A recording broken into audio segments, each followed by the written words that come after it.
Ladies and gentlemen, coming to you live from the Lucky Dog studio in a hidden location somewhere in the upper Midwest of the United States of America, it's a brother making his own way but with all the wrong opinions. Welcome to the Morning Night Live with your host, the one and only P-Dog Knight.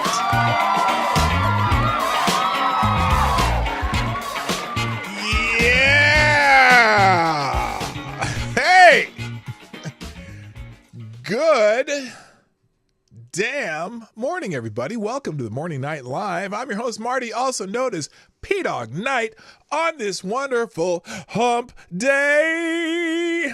How's it going, everybody?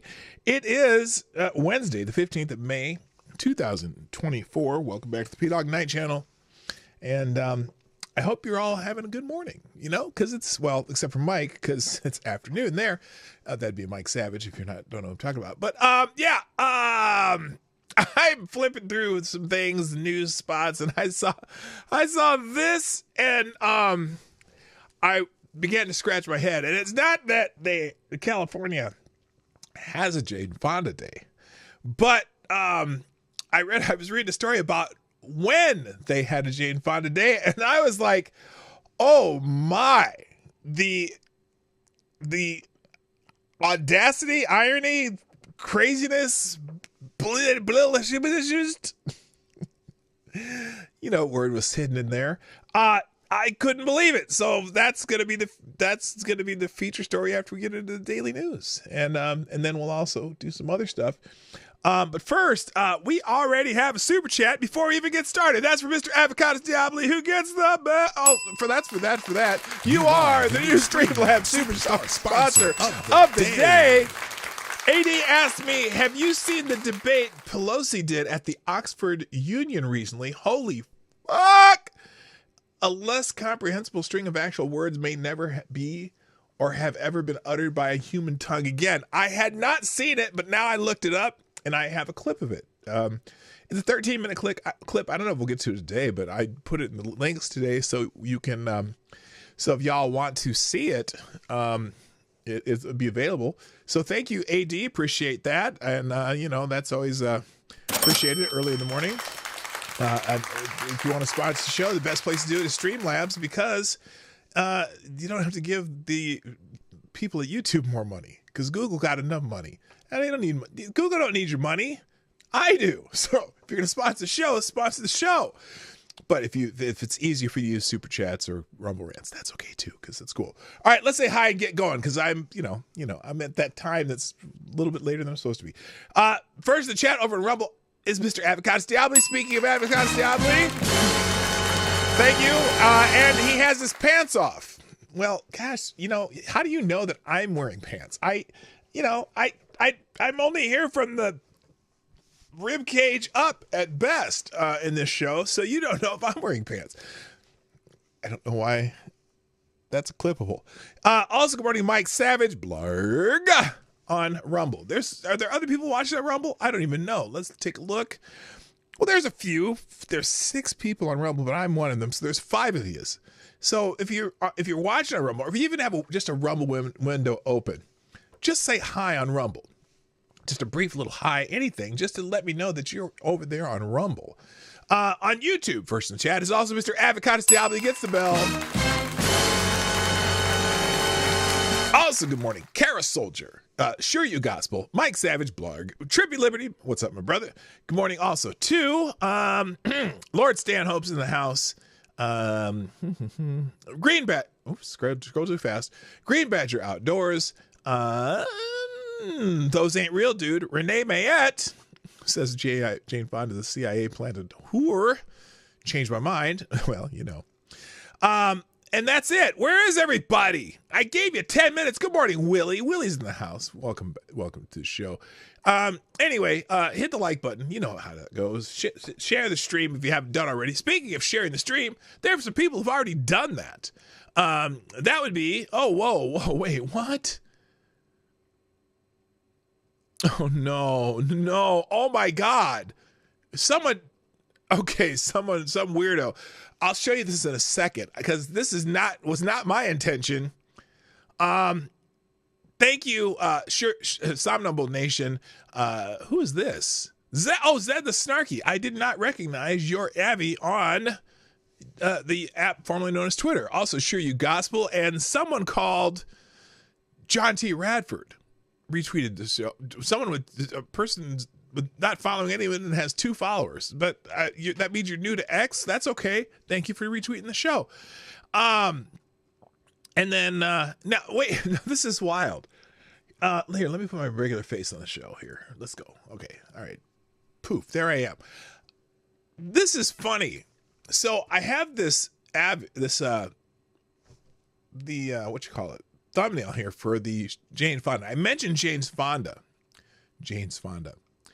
and somebody called Celebrity's Breath on X, the app formerly known as Twitter, replied to the Avi, or the thumbnail, and I, because I placed the I posted the show on X, right? And this is what they replied, and I'm looking at this going, maybe they don't understand what my position on Jane Fonda is.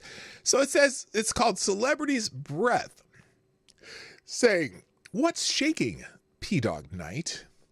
Feeling the Jane Fonda vibes?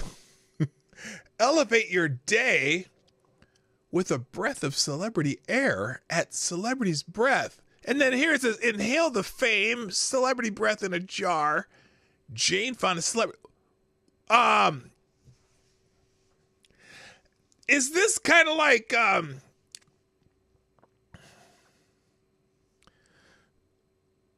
who's the weirdo that makes the candles?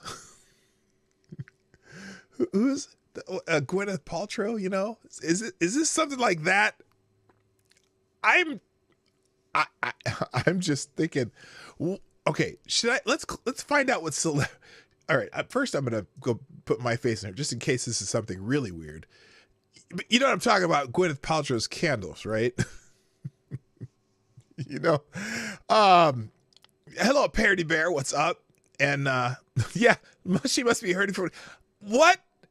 Okay, I'm gonna click it, and we're gonna open it in a new tab and see what the actual F this is. Oh my God! Now remember, Jane Fonda is like 80 years old. And she looks good for 80, but for an 80-year-old, you know, as far as being healthy and whatnot. But Celebrity's Breath, what is this? Capture the essence of Hollywood's iconic icon with Jane Fonda's breath in a bottle? Experience the ethereal blend of elegance and strength as you inhale the breath of a woman who has conquered the silver screen and fought for social justice. This breath, bottled directly from the lungs of Jane Fonda herself, encapsulates decades of wisdom, resilience, and passion. Each breath is a testament to her talent, grace, and unwavering commitment to making the world a better place. Inhale the aura of a true legend and let Jane Fonda's breath inspire and empower you. Oh my God. Are they fucking serious? That's serious. $30.99 for some breath of Jane Fonda. Well, listen, at least it isn't the smell of Gwyneth Paltrow's vagina in a candle. I mean, what the fuck? Oh my God. Okay, we're going to come back to Jane Fonda later. The boycott Hollywood candle. Yes. They mail you a bottle for $30. That's what it looks like. They're mailing you a effing bottle of her breath. Wait a minute. Now there's some reviews. There's top three reviews. John D with 5-star review. I recently bought Jane Fonda's breath. Wait, hold on a second. Hold on. I got to ask this question about this. When they capture Jane Fonda's breath in a bottle, Did she brush her teeth just beforehand, or did she have a, like a meal at an Italian restaurant and she's all full of garlic and shit? What could this possibly, what the hell is this? You're buying someone breathes into a bottle, they, oh my God. Okay, John D. I recently bought Jane Fonda's breath in the bottle, and I must say it exceeded my expectations. Oh, I bet it smelled like air. The scent is, oh wait. The scent is mesmerizing, and I feel an instant boost of energy whenever I take a whiff. It's like having a piece of Jane Fonda with me wherever I go. Hannibal Lecter says that kind of stuff too about the people he hangs out with. The bottle itself is elegant, and the packaging is top notch. I highly recommend this product to any Jane Fonda fan. 5 feckin' stars. Sarah J. says, with a 5-star review, as a huge fan of Jane Fonda, I was thrilled when I heard about this product, and I ordered it immediately, and it arrived within a few days. Oh, well, you got it within a few days. It's not like Amazon getting next day or 2 day for free. You must not be a Prime member. The scent is unique. Yeah, smells like Jane Fonda's halitosis, and captured the essence of Jane Fonda perfectly. What? Onions and garlic? And cat piss? I don't know. It is a great way to feel connected to her and experience her aura. A-U-R-A, aura. And the bottle, also looks beautiful on my shelf. Couldn't be happier with this purchase. Yeah, you have a bottle that says Jane Fonda's breath on it. And then Michael S. I admit, I was skeptical about buying Jane Fonda's breath in a bottle at first, but I can honestly say it has become one of my favorite possessions. The scent is fresh and invigorating. Yeah, I'm sure an 80-year-old's breath just fresh and invigorating. Smells like wet dog feet. Anyway, it's a great, I'm sorry. The scent is fresh and invigorating, and it instantly transports me to a place of tranquility. Oh, like on top of a North Vietnamese tank? It's like the breath of fresh air from a Hollywood legend. The quality of the product is top notch. I love the attention to detail in the packaging. 5 fucking stars. Oh my God, who thought of this shit? And why didn't I think of it? I should just buy some empty bottles and say, hey, here's a bottle of, who can I think of? Here's a bottle of Carol Burnett's breath, and here's a bottle of Jimmy Carter's breath, and here's a bottle of, I don't know, George Clooney, and then I get one with Rosemary Clooney. I don't know. Who buys this shit? Now, then as I scroll down, you also might like Russell Crowe's breath, Charlize Theron's breath, Gal Gadot's breath. Does it come with Gal Gadot? Because I might buy that one. No, anyway, Joel Embiid from the Philadelphia 76ers. Oh my God, smells like sweat and used tennis shoes. Samuel L. Jackson probably yells fuck as soon as you open the bottle or the N-bomb. And then Chris Evans, Mr. Captain America himself, probably comes with the little red, white, and blue, shield on the front of it. Oh, wait, Sam Jackson is sold out, but you can pre-order it. Oh my God.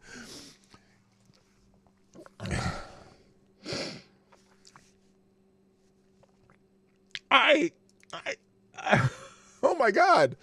Who thought of this? This is fucking brilliant. You don't even have to do anything. You can just buy a bottle, put the top on, send it out, and it'd be like, you could put like just a little essential oil inside so it has a nice scent. Holy shit. Okay, here we go. I'm going to read some of the chats of this because, because I just got to see what you guys are saying because this one's crazy. By the way, don't buy Gwyneth Paltrow's candles because she has one called The Scent of My Vagina or some shit like that. That's what I was talking about earlier. Yes, Renee Mayette says boycott Hollywood candles. doesn't she need those breaths? Yeah, I would think someone who's 80 would need all of her own breath. Petey Bear, the best bathwater is the dirty kind. Ew. Advocatus Diabli, if all the reviews don't say I am a fucking retard, they aren't real. True. Petey Bear, fake review, sure. He had expectations. Yes. Yeah. What are your expectations when you buy a bottle of Jane Fonda breath? I'm just asking. By the way, today's Reparation Coffee is brought to you by, what's his name? Monet, what's Monet's first name? Anyway, Monet's Starry Night cup. Holy shit. Celebrity breath. Oh my God. Hello, Don Julio, Gulf City Biker and Trash Man, by the way. All right. So, some people just don't understand the nuance of high-class luxuries. Yeah, thanks. Thanks, Pear to Bear. That's exactly it. Do they have a serial killer line? Ted Bundy, Richard Ramirez, John Wayne Gacy? No, that's a whole different product. That's celebrity serial killer skin. They scrape off the crusty skin off their legs and put that in a bottle for you to sniff. It's like sniffing cocaine and dirt. I don't know. Holy shit. Okay, well there you go. That's and why this motherfucker decided to follow me after me mentioning Jane Fonda again. This is someone who followed me because I posted my show title, which had the words Jane Fonda in it. So, hey, celebrities, Brett, if you are following me, holy shit, say something in the chat. This is it right here. That's what in my notifications. So, holy, should we click on let's click on the Celebrity Breath account. Hold on, okay, hang on. Let's do this. I might not even do my show today. This might take the whole show. It just might. I don't know. All right, Celebrities Breath. Let's see here. This would be okay, let's look at the account. Celebrities Breath. Your celebrity dream in a jar. Oh my God, they have Cameron Diaz. Who the fuck is this? Who is that? Jared Leto? He looks like who's the gal from Saturday Night Live who is in Ghostbusters? She's kind of funny. Well, relatively to what Saturday Night Live is. I thought it was her with a beard. Melissa McCarthy smells like sweat. Angelina Jolie smells like anorexia. And Christopher Walken even. Oh my gosh. Oh, holy shitballs, baby.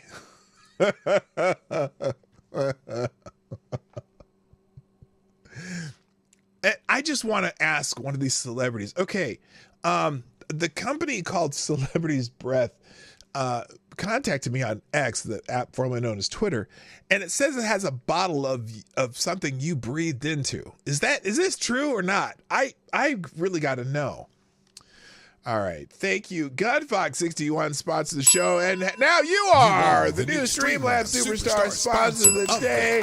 Dropping a Hamilton in the tip jar with an article from the BBC. Not the good kind. Oh, what? Okay, this is not good. This is breaking news. I'll go right to this one. Apparently, 13 minutes ago, in Slovakia, Slovak PM Robert Fico shot and wounded. Slovak Prime Minister Robert Fico has been shot and wounded and is in a life-threatening condition. Mr. Fico was shot as he greeted crowds in front of a cultural community center in the town of Handlova, where a government meeting was being held. Several shots were heard before his security detail bundled him into a nearby car. The Slovak leader has been taken to a hospital and his alleged assailant detained by police. A crowd was waiting outside the cultural center, and one of them started shooting, said journalist Juraj Buri, who was inside the building at the time of the attack at about 2:30 p.m. GMT. In Handlova, about 180 kilometers or 112 miles for you Americans, northeast of the capital of Bratislava. A witness told the Denik N, what I don't know that is, website, that she heard 3 or 4 shots and saw Mr. Fico fall to the ground. She saw wounds in his chest and head. 3 of the prime minister's guard quickly helped him up from beside the bench and rushed him into a car. Local reports say he was then airlifted by helicopter to a nearby hospital before he was later flown to another hospital in Banska Bystrica, east of Handlova. In a message posted later on Mr. Fico's Facebook page, his staff said he was shot a number of times and was currently in a life-threatening condition. They said he was being transported to Banska Bystrica as he needed urgent surgery. The next few hours would be critical, the message said. A video showed several civilian bystanders as well as guards detaining the suspect just outside the cultural center in Handlova. The man wearing a pale blue shirt was then seen sitting on the ground, his hands tied behind his back. The BBC has not yet verified the footage. Now, I don't know a whole lot about Slovak politics, but that's unfortunate. You never want to see someone be shot just because they're, part of a government somewhere. So, I don't know, and I don't know anything about Fico at all. But you got to hope that he has. You wish the best for him. Okay, thank you, Gun Fox, dropping that breaking news. I appreciate it. All right, let's move on. Let's get into the news today. Obviously, it's Hump Day, but I swear, this is. I can't even put the Hump Day Twitter trending topic on the screen today. Well, I could, but I'm afraid it's going to change because let's just say I can't scroll. Okay, so the link is there. If you want to see body parts galore, this is the day. Because lately, in the last few weeks, Hump Day Twitter feed line, whatever. Oh, I can, but I'm not going to. You're damn right I'm not going to. The last several weeks, you'd have to scroll 40, 50, 60 tweets down before you started seeing body parts. No, not today. It's all full of body parts, and I'm telling you, body parts you do not want to see because people volunteer putting body parts on, and it's unnecessary. Let's just put it that way. So I'm going to skip it. Let's get into some news. Wait, the Humpty Hump, dude, the Humpty. Yeah, it's the Humpty Humps of Humpville humps all over the place. Like too many humps to be reckoned with. So let's get into the actual news today. Core CPI came out today, and lots of people are talking about that. Let's see. Where is it? Here it is. Soft CPI and soft retail sales. Core CPI of 3.62% is a big decline from last month's 3.8%. Well, not necessarily. It depends on how you compound it over several years, but it's still it is what they expected this time as opposed to last time. Hello, furry bastard. What's up? And but 3 points. But again, it's. So this is, okay, 3.62 is a big decline from last month's 3.8% annual rate and is the lowest rate in 3 years. Well, that's nothing to crow about. If you look at this graph right here, now I don't know why this is starting at 1. This is how they make graphs deceptive a little bit. But as you can see, right up through 2020, when there was another president, and even before that, inflation was right around 2%, and then it dropped dramatically the last year of Trump's presidency. And then as soon as Biden gets in office, bam, it goes up there, and then it goes bam, it goes way up there, and it comes down a little, it goes bam, way up there, and it's crazy. And so it's really traditionally high. Hello, Simon Wolfwood, too.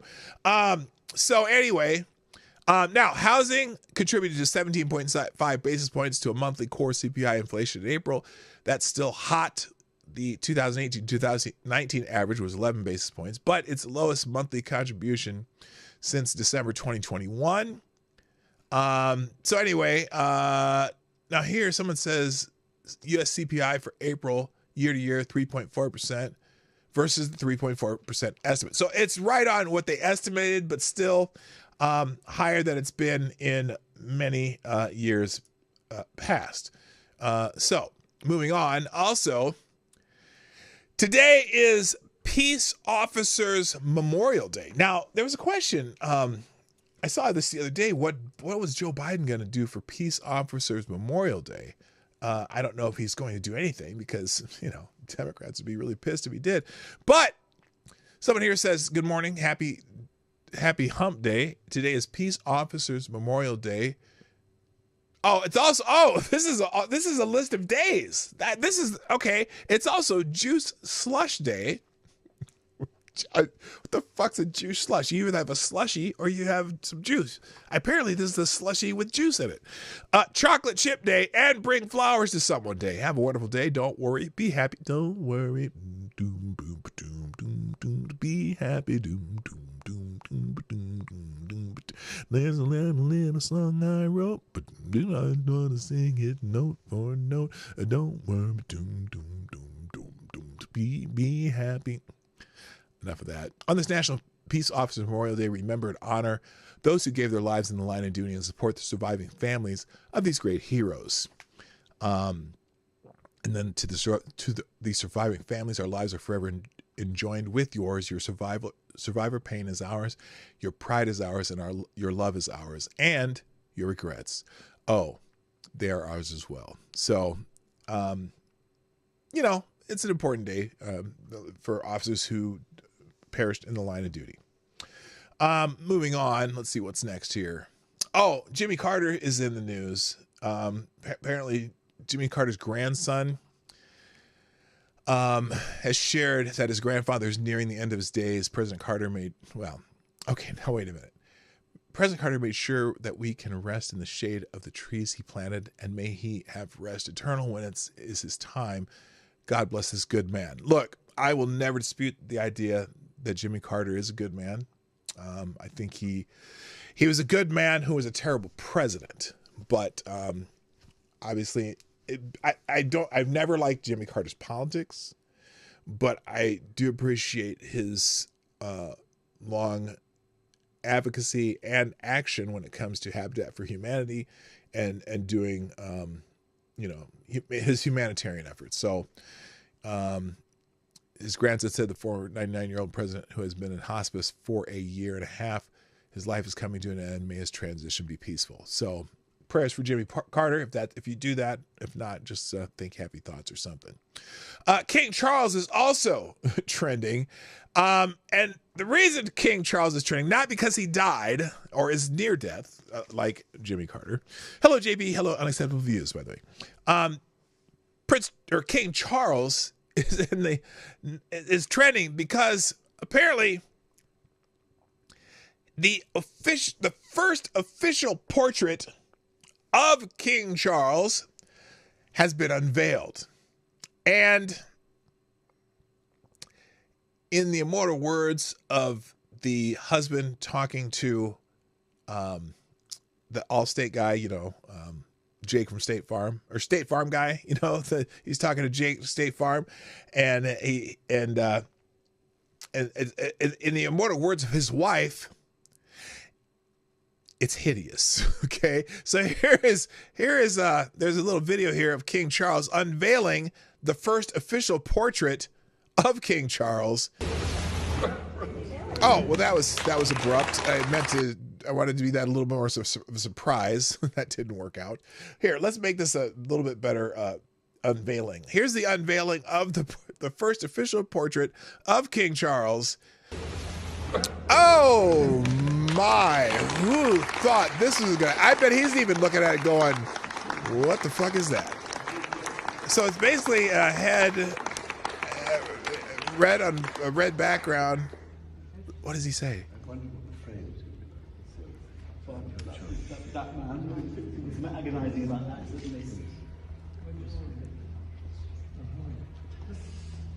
It's remarkable how He can't be happy about this.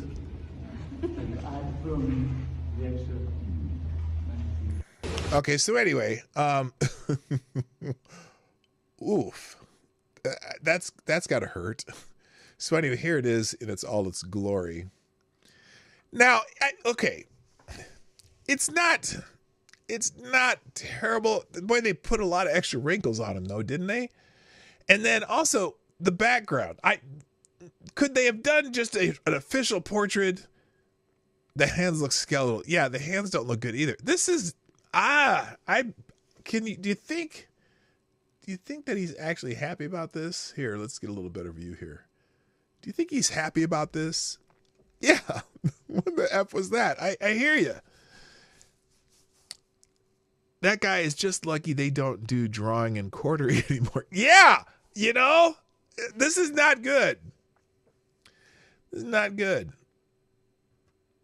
So anyway, should have said 99-year-old former president, not 99-year-old president. Oh yeah, true. He's the former president. I'm Jimmy Carter. So anyway, yeah, that's that happened. All right, let's move on. Before I do though, thank you, Gunfox61, for dropping another Hamilton in the tip jar. Appreciate you. News for the blood pressure. Oh, fan-fucking-tastic. Just what I need is some news for my blood pressure. Let's see what this little ditty is. Or whatever I'm trying to say is. Okay, come on, computer, work. Come on. I clicked it. There we go. Okay. Oh, it's the Rachel Maddow blog. Oh. Okay.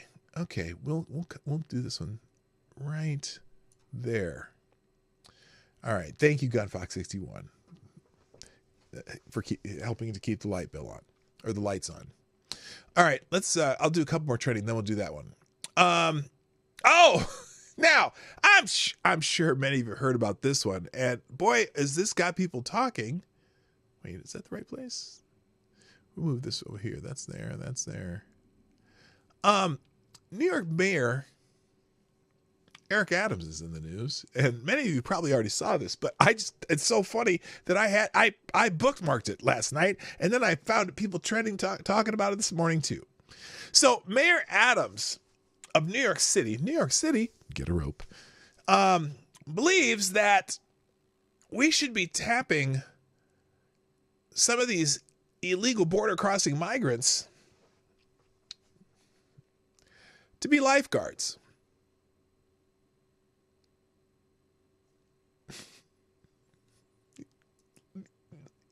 Yes, you heard me correctly, as lifeguards.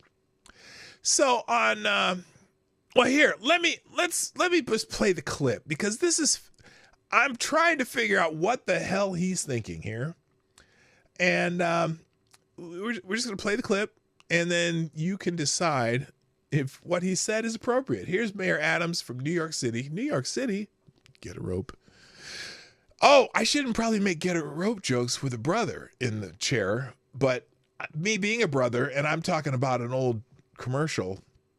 If you don't know the old Pace Picante sauce commercial, you probably weren't born after 1990. Anyway, here we go. Mayor Adams and is going to talk about lifeguards. States, those jobs that we are in high demand, we could expedite. How do we have a large body of people that are in our city and country that are excellent swimmers, and at the same time we need lifeguards? And the only obstacle is that we won't give them the right to work to become a lifeguard. Hold up. Now, let me tell you what he's talking about here. He's talking about, all these migrants are here in the country after they cross our border illegally, and many of them end up in New York City, right? And they're paying them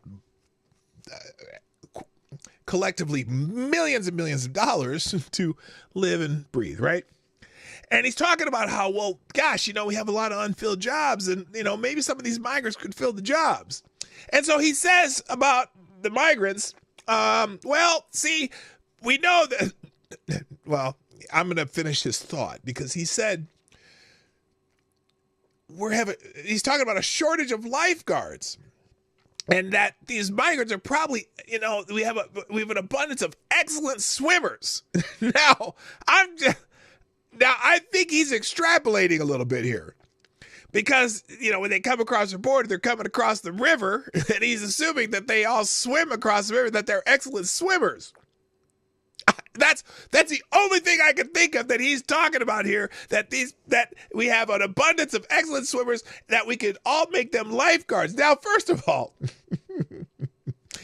if they were such excellent swimmers, wouldn't Mexico and Guatemala and Venezuela and all these countries, and, well, I'd say India and the Congo or whatever else is coming across our border, because they're taking the tourism industry to Mexico so they can cross our border. But all these people, wouldn't they be just kicking ass in the Olympics if they were that excellent as swimmers? I'm pretty sure that they're not swimming across the river. They're kind of floating and they're kind of walking through the shallow parts and shit. They're not swimming across the river, Eric Adams. Holy shit. What is he talking about? Plan that states those jobs that we are in high demand. And hold on. The other part too. Exactly how many lifeguards do you need in New York City? Are there now, I don't know. It's a boroughs or full or islands and shit. How many beaches are there in New York City? Is that something, or is it there are lots of swimming pools that are lacking lifeguards? He's talking about employing. He's got like 100,000 some illegal border crossing migrants who ended up in New York City. How the F? How many of them does he think he can make lifeguards? Are you short 100,000 lifeguards? But he does clarify that it's not just lifeguards they need. Expedite. How do we have a large body of people that are in our city and country that are excellent swimmers? Oh, that's the same clip. At the same time, we need lifeguards.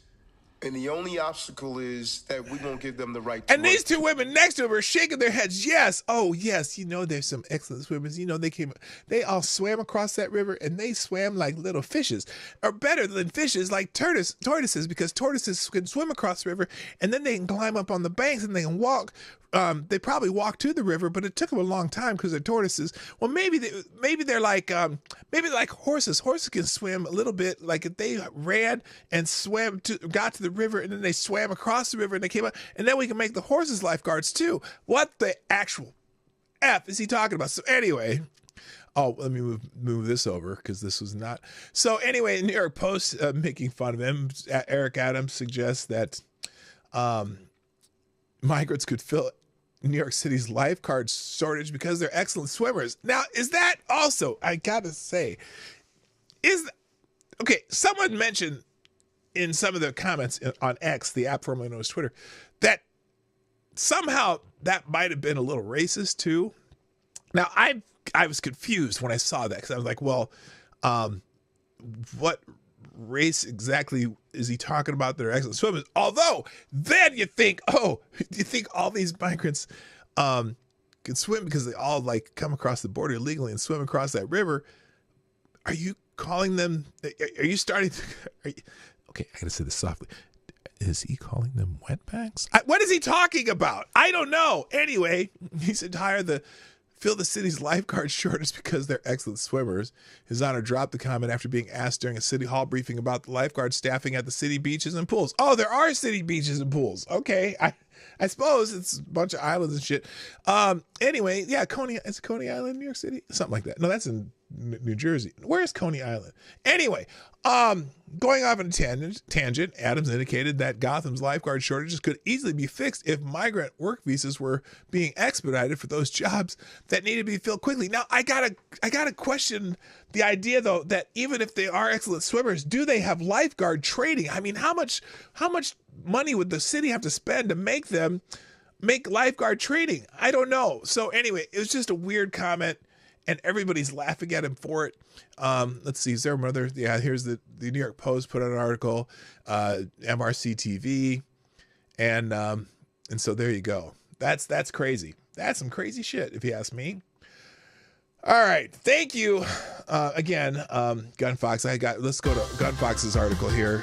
Gunfox is hijacking the show by dropping a Hamilton in the tip jar and putting a link. In the meantime, though, we also got Avocados Diablo dropping a small bullet in the tip jar. Thank you, sir, for sponsoring the show.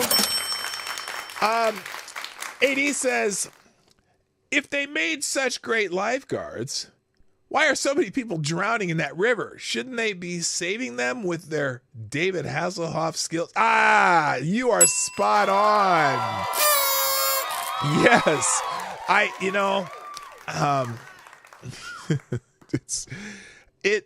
It boggles the mind that anyone drowns in that river when these guys are such excellent swimmers. I don't know. Anyway, thank you, AD, for the small bullet at the tip jar. We're almost, what are we at? We're at 40% of our daily Streamlabs Super Chat goal. So if you want to, get us up to the full 60, you can help by dropping a couple bucks in the tip jar at that link. Okay. All right, let's go to Gunfox's fresh hell of an article that he dropped in my feed here. As soon as my computer decides to work. Hello, there we go. So this is from the MSNBC Rachel Maddow blog. A article written by Jose Luis Magana. Republican primary voters extend January 6th candidates' losing streak. Broadly speaking, those who tried to parlay their January 6th experiences into successful campaigns have failed. The losing streak grew longer this week. Okay, whatever. Look, people who've been prosecuted on January 6th, I don't expect them to win any elections. But whatever. When prosecutors charged Derek Evans for January 6 crimes, they didn't struggle to make their case against the defendant because Evans had already created overwhelming evidence to be used against him. In fact, the West Virginia Republican livestreamed himself storming the U.S. Capitol, bragging about his actions, repeatedly referencing his own name aloud and taunting police officers. Evans even wrote text leaving little doubt that he suspected that his actions were illegal. When his case went to trial, Evans pleaded guilty to a felony count of obstructing or impeding officers during a civil disorder and was sentenced to 3 months in prison. After serving time behind bars, he chose a non-traditional career path. Evans launched a Republican congressional campaign. He did not, however, fare especially well, NBC News reported overnight. Derek Evans, a January 6 rioter who admitted in court that he had committed a felony crime against police officers when he stormed the Capitol while yelling, "Derek Evans is in the Capitol," lost a Republican primary race against Representative Carol Miller in West Virginia, NBC News projects. Okay. And maybe Carol Miller has a little more political experience and got the voters to vote for her instead. It's not like she's the only Republican in the race. It was not an especially close contest with nearly all of the votes tallied. The incumbent congresswoman appears to have prevailed by more than 25 points. Okay. She's the current incumbent congresswoman. She probably gets shit ton of money from a lot of people because she's already there. Hello, Select Boy. Yeah, boy. And TC and Annalyn and Blue-Eyed Scream. Welcome, everybody. All right. She prevailed by 25 points. This was not a campaign in which Evans was contrite, assuring local voters that he'd learned from his mistakes. On the contrary, the convicted felon argued that he should return to Capitol Hill, this time as a congressman instead of an insurrectionist rioter, precisely because of his role in the January 6th assault. As NBC News report added, Evans branded himself as a political prisoner and spread conspiracy theories about the attack in which he took part. The siege on the Capitol. Oh, no. The article added Evans' fundraising emails with subject lines like, "I did time in prison for Trump," have highlighted his actions on January 6th as a selling point for his candidacy. One ad even featured stock video of fake FBI agents bursting through a window feet first, that when in fact the video shows that Evans' 2021 arrest was relatively mundane. Evidently, the pitch didn't propel him to victory over an incumbent GOP lawmaker. Oh, I'm shocked. Oh, I just can't believe that the incumbent GOP lawmaker won their primary. Holy fuck, I can't fucking believe it. What's going on in this world?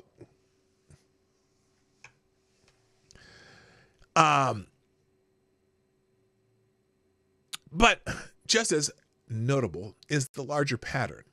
Last year, some January 6 participants were on the ballot in Virginia, and they lost. A year earlier, HuffPost reported, just a great, one of the great unbiased media outlets on the planet. They reported many Republican candidates who are directly linked to the deadly January 2021 riot at the U.S. Capitol lost their bids for office in Tuesday's midterm elections in a big repudiation of extremism and GOP efforts to torpedo democracy. Wait, hold on. Hold the F on. Okay, this is a clown article. Now, let's analyze this.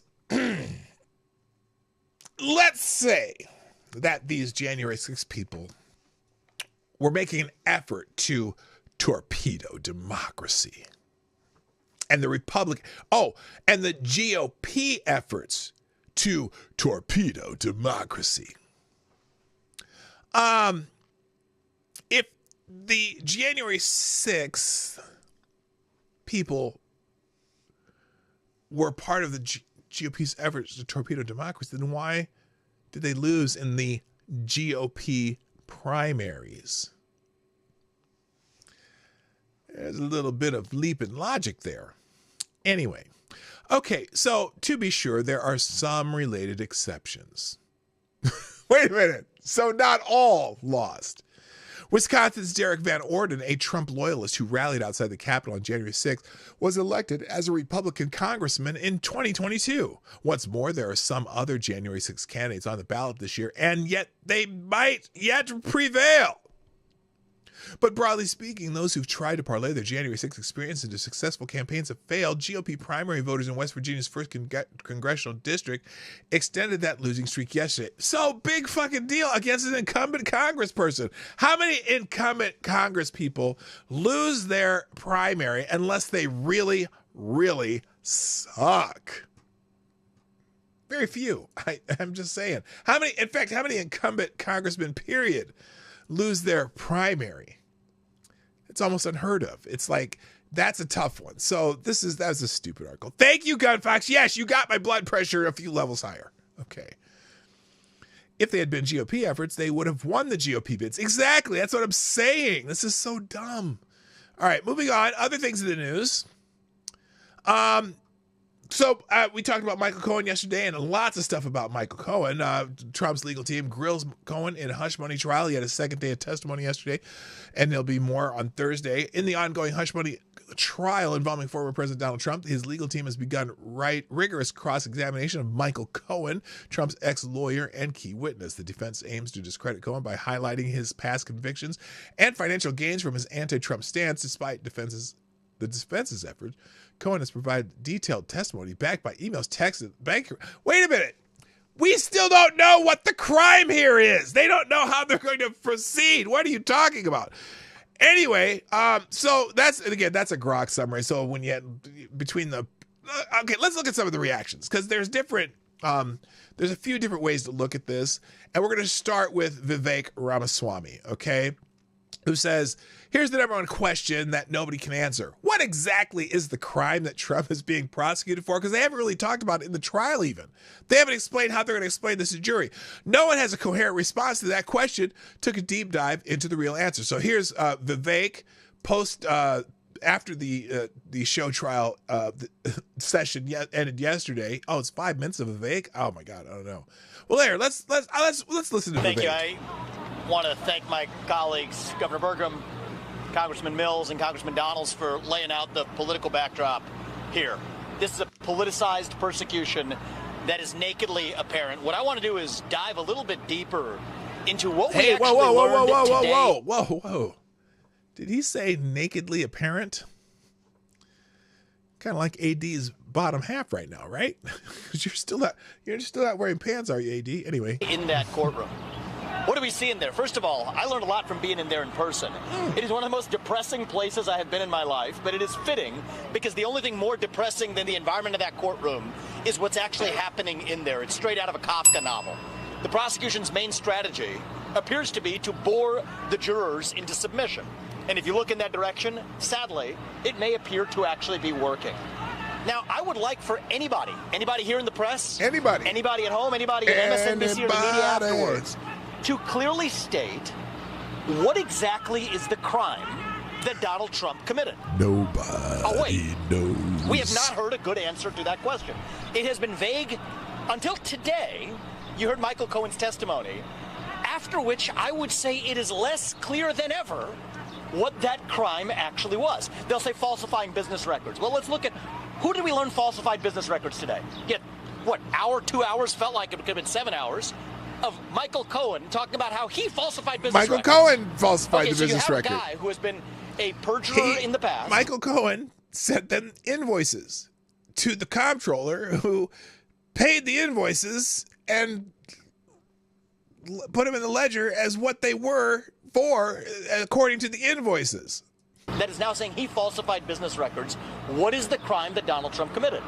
Now, it appears to be what they might allege is some sort of bookkeeping error or whatever. The real bookkeeping that we need accounting of is Judge Merchan's own family member collecting millions of dollars as a Democratic operative, using the existence of this trial as a fundraising ploy for Democrats. This is unconscionable. Imagine if the same shoe fit the other foot. Imagine if it was Joe Biden that was on trial. You had a Republican judge whose son was collecting millions of dollars as a Republican operative. What would you all be saying? This would not be justice. This is injustice at its worst. So let's go even a layer deeper. Hello, Telzagor. Let's go even a layer deeper, actually. The alleged crime here is supposedly, they try to point to this every day, that he does not actually use campaign. Hold on. I'm looking at the chat. Gunfox, I could send Marty a tranny news story right now, but nah, I'm not that evil. I already have one, so just hold it for another day and drop it in tomorrow. Okay, I got you. Funds that he used personal funds. Well, let's get this straight. Suppose Donald Trump had used campaign funds to make a personal expense. They'd be going after him for that. So if they're going to get him going or they're going to get him coming, that is the best proof that this is a politicized sham. Let's go through it piece by piece. Okay, I'm not going to go through it piece by piece, but the main question that we have to ask is, what's the crime? Okay, that's what they can't seem to reconcile. Now, also, oh wait, what happened to? I had a bunch of these open. Did I put it in the wrong place? Oh, I must have. Oh no, that's not supposed to be there. We'll get to that. All right, let's go back here. Now, the funny thing though, as you go through reactions to this Trump trial, for example, let's look at. We'll do MSNBC. Let's look at Lawrence O'Donnell. Okay, let me open this. Come on, Marty, get this right. I thought I had this already set up, so apologize. And I may have put it in the wrong place. So here's Lawrence O'Donnell's take on this from MSNBC. Soon, there we go.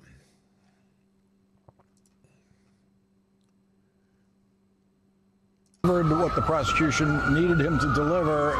He's saying that Michael Cohen did what the prosecution needed him to deliver. Well, they may have caught it in some including laws. The phrase false business record. He was asked. Yes. Oh, remember. Now remember, Michael Cohen was being coached by Congressman Dan. What the fuck's the congressman's last name? I can't remember now. Why am I blanking on Goldman? Dan Goldman. Okay. Oh, by the way, Dan Goldman is also a client of Judge Merchan's daughter. Did you know that one too? We'll get to that in a second. Early in his testimony this morning when going through the invoices for his services that he did not provide.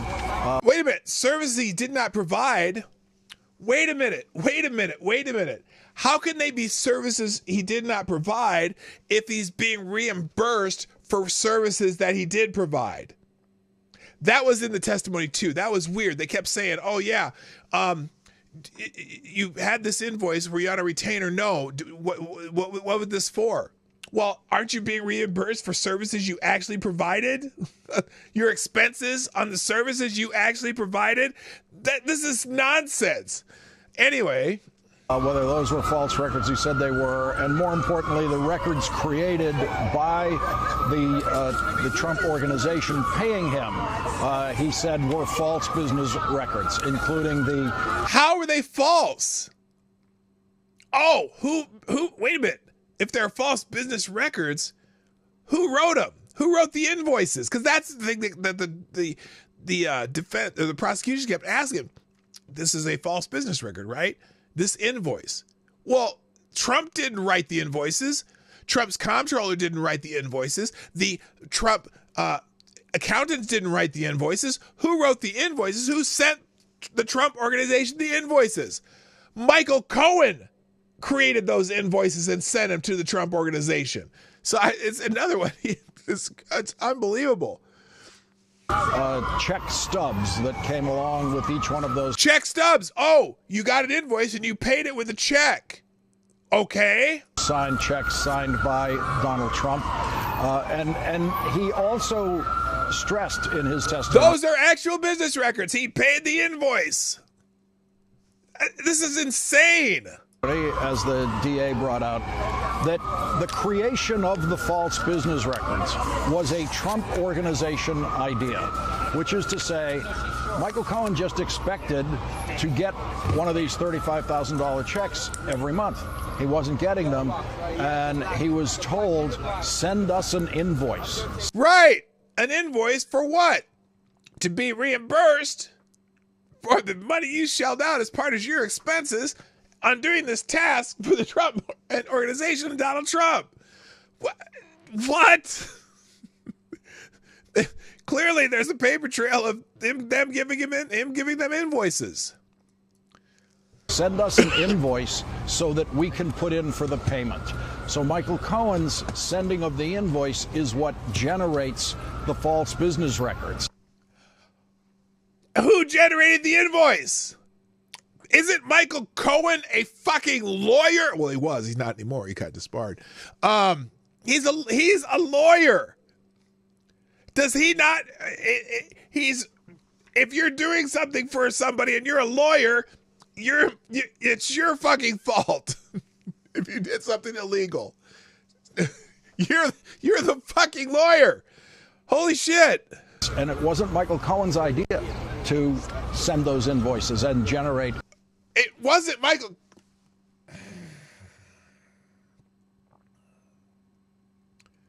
So you're saying that someone you want money from a business or person or something you did some work for. You want money from them and they ask you to send me an invoice so we can pay it. We can't just pay you without an invoice, without a paper trail. And now that yeah, AD, send me an invoice. Is it now an admission of guilt? What? Any of those false business records, but he was taken through that very carefully, do they know how establishing stupid the they exact sound? Elements that the crime requires to be what filled. crime? And then later, you cannot name the testimony, crime. When he was asked, "Why did you pay Stormy Daniels?" and he said it was to help the campaign. That was the only reason. And that is absolutely coached. That's an absolutely coached answer. Okay? That is absolutely a coached answer from Dan Goldman or any of the Democrats advising Michael Cohen. Because those are the words they needed him to say. And so I can't wait till the cross-examination on this. And if Donald Trump were not a candidate, he absolutely would not have paid Stormy Daniels. Stormy Daniels probably never would have been paid. And the last words of his testimony before we went, before the defense, the prosecution completed the direct testimony, was the question, the ultimate question to Michael Cohen: do you have any regrets? And he said, I do. He said, I regret doing things that I should not have. He said, I violated my moral compass, and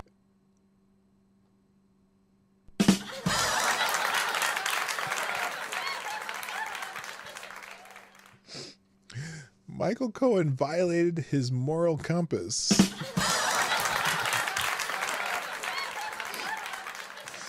I suffered the consequences for that, and so did my family. And those were the actual last words that the jury heard from Michael Cohen before this recess break for lunch, after which we're going to see something completely different than what we've seen so far, and that'll be the cross-examination. Okay, so, and then they crossed yesterday. We'll get into more of that in a second. So anyway, we got, those are a couple takes on that. What's the other one here? Oh, and then the delusion of, well, this is, here's just a couple other quick hits.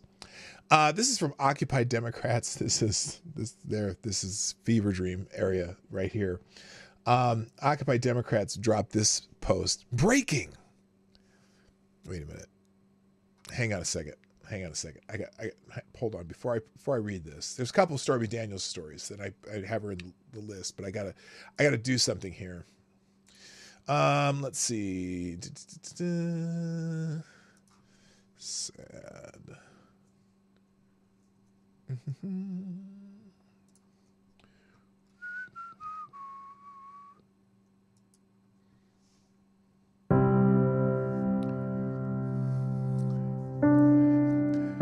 Breaking from Occupy Democrats.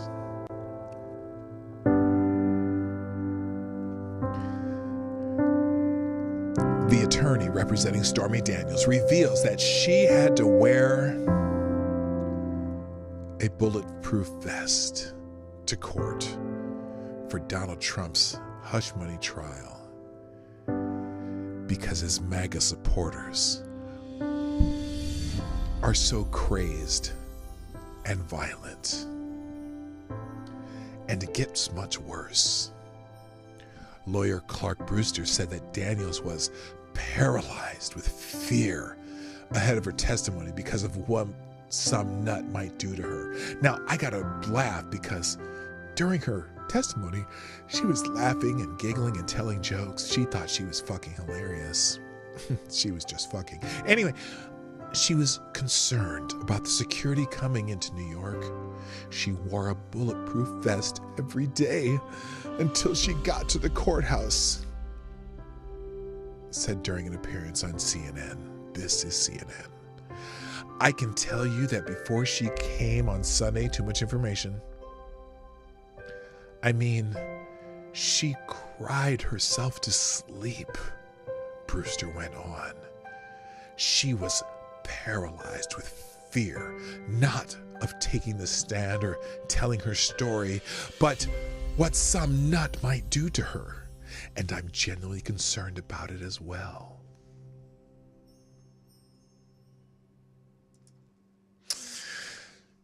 So sad. So sad. By the way, Daniels kept her vest on until she was safely inside the courthouse. This is outrageous. Our country is living in constant fear of what these crazed MAGA fanatics will do. We must lock Trump up and put an end to this fascist movement.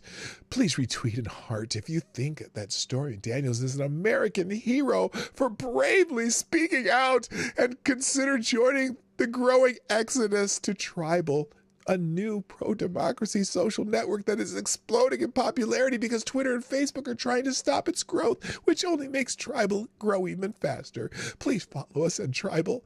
Tribal's the fucking Democrat version of Twitter. It's stupid as fuck, and these guys are nuts! So anyway, speaking of, where's the other one on Stormy Daniels? Because there's another sad story about Stormy Daniels. Where is it? Oh, no. No. I got to get to Jane Fonda today, though. Oh, here it is. This is important. And this also makes me sad. This genuinely makes me sad. Glendon Crane, husband of adult film actress Stormy Daniels, stated in an interview with This is CNN's Aaron Burnett out front that he and Daniels are considering leaving the United States. Oh, no. No. Why?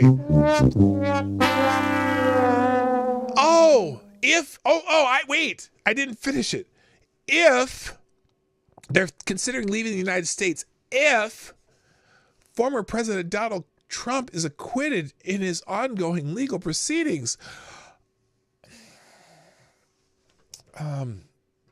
Bitch, don't let the door hit you in the ass. What? Who cares? Holy fuck. Hello, Jimmy Das Hotep. What's up? All right. Stormy's threatening to leave the country if Donald Trump wins the trial. Okay. All right, let's do a couple quick hits, and then we're gonna get to the main story, which I'm very late in getting to. All right, Peru, Gunfox, you wanted a transgender story. Well, here's one. The country of Peru has the government under President Dina Boluarte has officially classified transgenderism, dual role transvestism, and other gender identity disorders as mental illnesses. What? What? This decision aims to ensure full coverage of medical attention for mental health through the country's public health services. So they're going to treat it as a mental illness and give them mental health support. The move has sparked a wide range of reactions, with some supporting it as a step towards providing psychological help, which is probably the most important thing you can do, while others criticize it as stigmatizing and regressive. Well, you know what? Go to your mental health counseling and maybe you'll not have that thought anymore. So, Peru officially classifies transgender people as mentally ill under the decree signed by President Dina Boluarte, transsexual, and blah, blah, blah. Peru's government argues that decree will make psychological treatment freely available to those affected, and said it categorically reaffirms respect and for the dignity of the person and their free actions within the framework of human rights, providing health services for their benefit. So look, they're trying to help your dumbasses, and you're going to be pissed off anyway, so nobody cares. Bitch and whine. Moving on. Now there's someone named Harrison Butker in the trending, and Harrison Butker apparently gave a commencement address at Benedictine College, which I believe is a religious college, and but he said something that probably has some of the women's a little upset. I'm gonna guess. Because of, well, let's see. Let's just play this clip. To the ladies present today. To the ladies present today. Congratulations on an amazing accomplishment. You should be proud of all that you have achieved to this point in your young lives. I want to speak directly to you briefly because I think it is you, the women, who have had the most diabolical lies told to you. How many of you are sitting here now about to cross this stage and are thinking about all the promotions and titles you are going to get in your career? Some of you may go on to lead successful careers in the world, but I would venture to guess that the majority of you are most excited about your marriage and the children you will bring into this world. Oh, snap. I can tell you that my beautiful wife, Isabel, would be the first to say that her life truly started when she began living her vocation as a wife and as a mother. I'm on this stage today and able to be the man I am because I have a wife who leans into her vocation. I'm beyond blessed with the many talents God has given her me, vocation, but it cannot be overstated that all of my success is made possible because a girl I met in band class back in middle school he's getting choked would up. convert to the faith, become my wife, and embrace one of the most important titles of all, homemaker. Oh! Is he allowed to say that? Is he allowed to say that? Oh my God! Oh my God!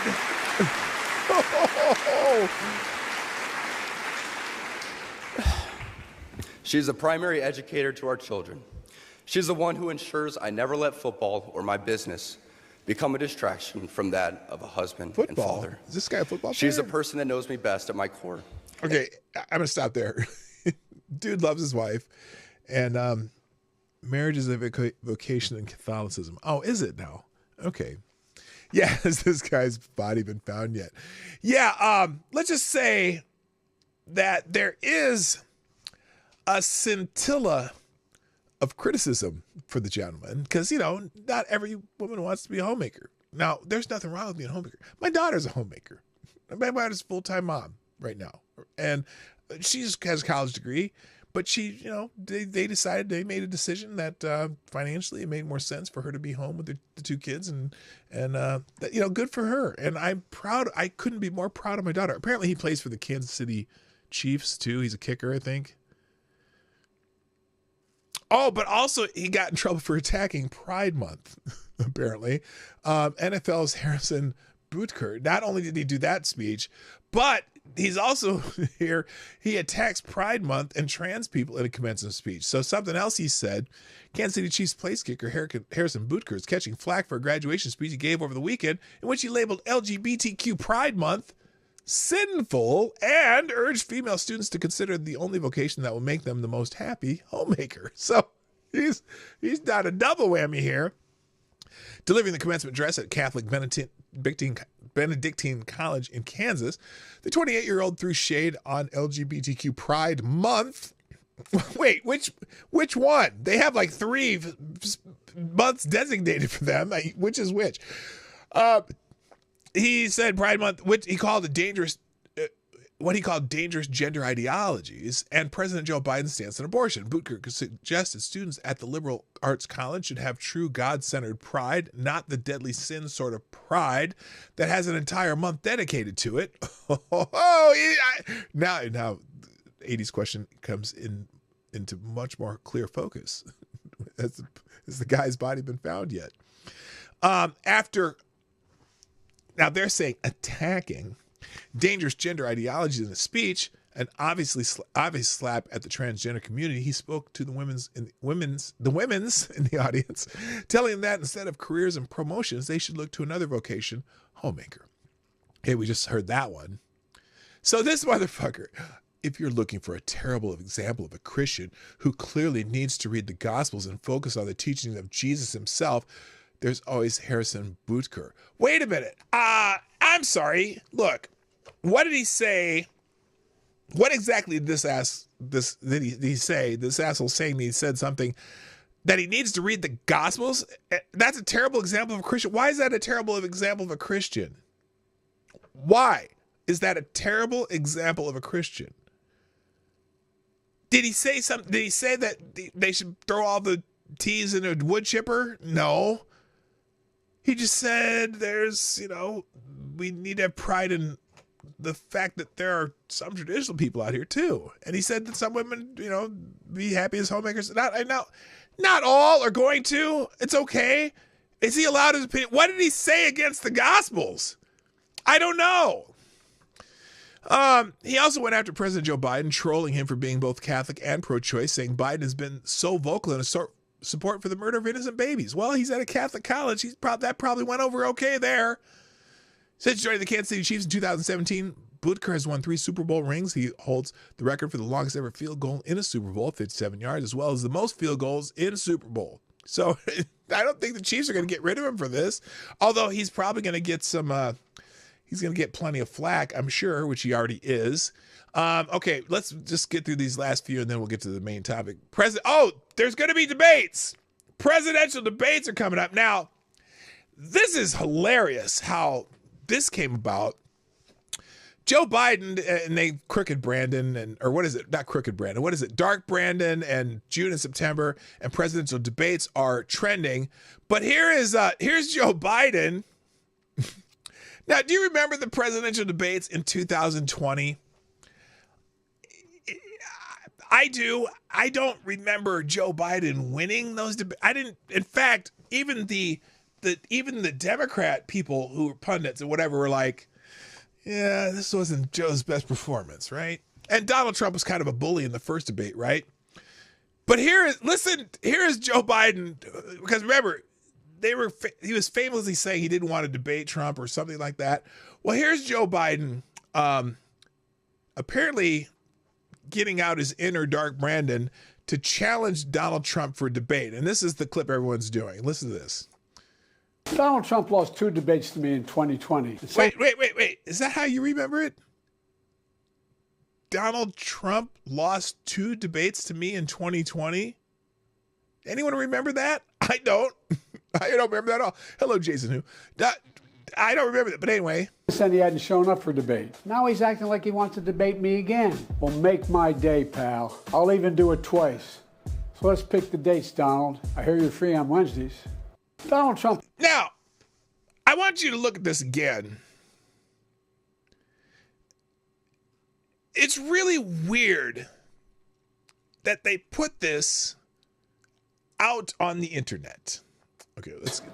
So let's pick the dates, Donald. Here, not that one. I don't like this one. Let's get one. I want you to. Here it is. Here's his Twitter account where he puts this out here. Okay. And as you look at this, let me see if you notice something about this. Look at the. Okay, I'm going to tell you because I don't have time. Look at his demeanor in this video. Look at his demeanor as he says this. It's only a 14-second video that he put on his Twitter account, but he's saying, "Okay, we're going to do debates." Okay, look at his face while he's doing this. He just looks like an angry old man. Look at this. Donald Trump lost 2 debates to me in 2020. And since then, he hadn't shown up for debate. And also, what the fuck did he just say there? After 2020. What are these words he says? Donald Trump lost 2 debates to me in 2020. And since then, he hadn't shown up for debate. What did he say? Since then, he hadn't shown up for debate. And since he hasn't shown up for debate. Because like if I can't read the words at the bottom of the screen, I have no idea what the fuck he's saying. Debate. Now he's acting like he wants to debate me again. Well, duh! It's a presidential election year. Of course he would want to debate you again. No, he's acting like he wants to debate me again. Duh! You should have 3 or 4. You should have several. You should go and have long, free-form debates for hours like Lincoln Douglas. But that ain't gonna happen because you can't stay awake for more than 45 minutes. And you like to have the questions prearranged. Well, make my day, pal. This is the president of the United States. Well, make my day, pal. Like, is this going to be the little soiree behind the bleachers you used to talk about? What the fuck is this? I'm gonna do it twice. So let's pick the dates, Donald. I hear you're free on Wednesdays. Okay, so apparently a shot at the thing about the trials and whatever, but that's so fucking weird. What is going on here? So anyway, these debates, they're going to be one in June and one in September. Donald Trump did reply to Rahim here, Joseph Rahim. Let's see, where's the it's here somewhere. Hang on. Let's get ready to mumble. Let's get ready to mumble.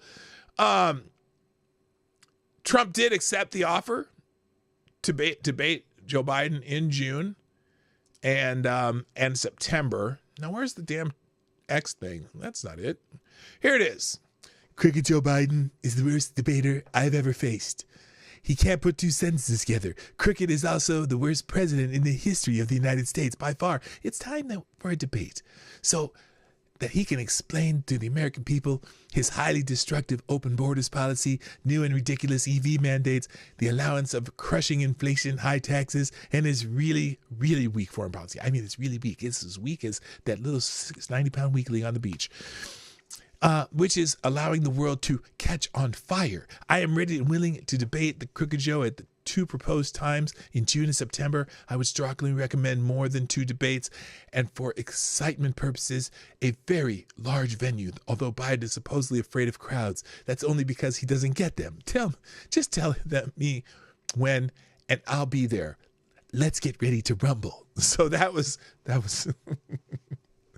Which is hilarious because Joe does not want to have debates. The Democrats sure as hell don't want Joe debating, period. Okay, it would be embarrassing. And I don't know why she's there, but that is some inspiration for the debate. All right. So anyway, dark brand is trending for the same reason. All right, this is the article of the day, and I'm not going to do any other articles after this one, even though I have multiple articles open. If you want to hear about what's going on, there's some lots about the Trump trial. There's some tweets and whatever, and also articles. There's articles about the fact that $7.5 billion later, Biden is up to 7 total EV charging stations. Remember, they had $7 billion. There's $7 billion into the Inflation Reduction Act, and part of that was that Green New Deal shit, and they still only have 7 EV charging stations around the country. All right, let's get to the main topic. This is the one I want to talk about, though, Jane Fonda. Okay, so the state of California decided to declare a Jane Fonda Day in California. And they chose April 30th. Now, that's a problem. And we're going to go through this article to tell you why it's a problem. So, and so in California, this is a Vietnamese lawmaker who was very upset with this whole decision. Okay. And so we go. By the way, so Los Angeles County recently declared the anniversary of the fall of Saigon, Jane Fonda Day. Outrage in California's Vietnamese American lawmakers. They're glad the county has reconsidered the controversial decision. Okay, so here's the story. As Saigon was falling, Janet Nguyen's uncle, an officer in the South Vietnamese army, was taken before his village and executed. After the city fell on April 30th, 1975, the communists put Nguyen's father and mother in jail. Their crime: they got caught trying to escape the country. After Saigon fell, Truy Ta's father spent years in a re-education camp prison. His crime: he wrote books critical of communism. Both Nguyen and Ta eventually made it to California with their families. She became a California state senator, and he became a member of the assembly. The Republicans represent Orange County district's home. The Republicans, they're Republicans, these Vietnamese people, represent Orange County district's home to the largest Vietnamese population outside of Vietnam. 49 years after the fall of Saigon, April 30th remains a solemn day for Nguyen and Ta, as it is for many of the 2.3 million Vietnamese Americans in the United States. They call it Black April. It's a day that we mourn. Which is why Ta and Nguyen were outraged when leaders of a neighboring Los Angeles County declared April 30th as Jane Fonda Day to honor the celebrity for her environmental activism. The lawmakers immediately began pressuring officials to rescind the recognition. Too many Vietnamese veterans and refugees, or they spelled this wrong. Too many Vietnamese veterans and refugees. Fonda more than earned her pejorative nickname, Hanoi Jane, when she travels North Vietnam during the war, was interviewed for communist radio broadcasts, and had photos taken with the North Vietnamese Army soldiers and their anti-aircraft guns. On Thursday, the Los Angeles County supervisors announced they would change the date to another in April, during Earth Month, out of respect for the community voices who have spoken up. The decision to honor Fonda on such a solemn day for Vietnamese America wasn't intentional, said Constance Farrell, a spokesperson for Supervisor Lindsay Horvath, who chairs the Los Angeles County Board. Rather, Farrell said the date was chosen because it fell on a scheduled meeting where board members routinely issue proclamations honoring people and organizations. Well, they're fucking stupid. Now, Ta and his Democratic colleague, Assemblymember Stephanie Nguyen of Elk Grove, wrote a letter last week signed by nearly every Republican Assembly member urging the LA County supervisors to rescind the proclamation. This honor for Ms. Fonda is an affront to the service and sacrifice of American and South Vietnamese soldiers who gave everything in the cause of freedom, their letter said. Stephanie Nguyen, a daughter of Vietnamese refugees, grew up in Sacramento. Sacramento's Little Saigon neighborhood, didn't respond to Cal Matters interview request. Fonda didn't return Cal Matters request for comment either, sent that was sent to her publicist, but Fonda has since apologized for the photos with the anti-aircraft guns that may have been used to shoot down American pilots, saying she never intended to appear to be against American troops, merely against the war. Ta and Nguyen said they were relieved the board chose to change the date honoring Fonda, but they said it was nonetheless frustrating how easily the leaders of the state's most populated county forgot the shared experience of Vietnamese American families that have escaped an oppressive communist regime. There are 521,000 Vietnamese Americans in California. I was really, really upset because Black April is a really sad day for almost every Vietnamese American here, said Ta, who recently appeared on the assembly floor in a dark blue traditional Vietnamese outfit. Janet Nguyen was dressed in black when she attended Black April services in her district. When she learned of Los Angeles County Supervisor's decision, she said she quickly began calling and urging them to reconsider. I pleaded to them that, if you're not going to rescind that, you could at least change the date, Nguyen said. April 30th is not the day. She said she preferred the supervisors pick a day that wasn't in April because they commence, this is all April that they do. And then they go on to talk about how Nguyen opposes communism and a couple other things. But yeah, how incredibly, in a state that's supposedly so progressive and so interested in the feelings of every, member of the communities and blah, blah, blah, blah, blah, that they would choose that date. How fucking stupid. Real quick, thank you, Avocados Diablo, sponsor the show one more time. Dropping a small bullet in the tip jar, which is a $2.23, aka a $2.23. Who says, God damn, I was kidding earlier when I asked if they picked the anniversary of the fall of Saigon. They actually did it. Ah, yes, they did. And that was fucking brilliant, huh? They picked the day of the fall of Saigon for Jane Fonda Day. Yeah, not too brilliant. And on that note, now, I have links to a bunch of stuff in the, in the links today that I did not get to, including Nancy Pelosi's, part of her speech from the Oxford debates, in which she looked really stupid, I guess. And I haven't watched it yet, so maybe we'll check this out tomorrow or Friday. But it's in the links today, including several, about 24 articles of other stuff that we'd be interested in. So that's it, though. I got to go because it's time for me to go. So please, thank you, all the people who sponsored the show today. We got to almost 50% of the goal. That's pretty good. And also everyone here just watched and chatted and everything. It's why I do this. Oh God, Google's making me verify. I'm me again. This pisses me off every time it happens, and there's no way to get rid of it somehow for some reason. Anyway, I gotta go. Thank you for joining me. It's been a gas. My name is P-Dog Knight, and I'm out of here. The links will be in the chat shortly as soon as Google lets me log back in. So thank you and bye.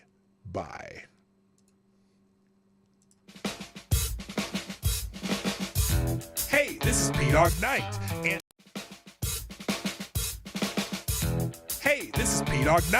and thank you for watching today on the P-Dog Knight channel. If you have an observation or remark you'd like to make about this video or my channel, I absolutely welcome you to write it in the comment section down below. I really look forward to hearing from you. And before you go, if you like what you saw but you're not already subscribed, please make sure you hit the subscribe button and definitely click that bell that pops up afterwards so you'll be notified when I post new videos or when we go live. I broadcast my live show, The Morning Night Live, Monday through Friday at 10 o'clock Eastern, 9 o'clock Central. A special thank you to all the supporters of this channel who share our videos on social media and who make donations through Streamlabs, YouTube, Venmo, and Cash App, which are all linked in the description down below. Thanks again, and until next time, I'm P-Dog Knight, and I'm out of here.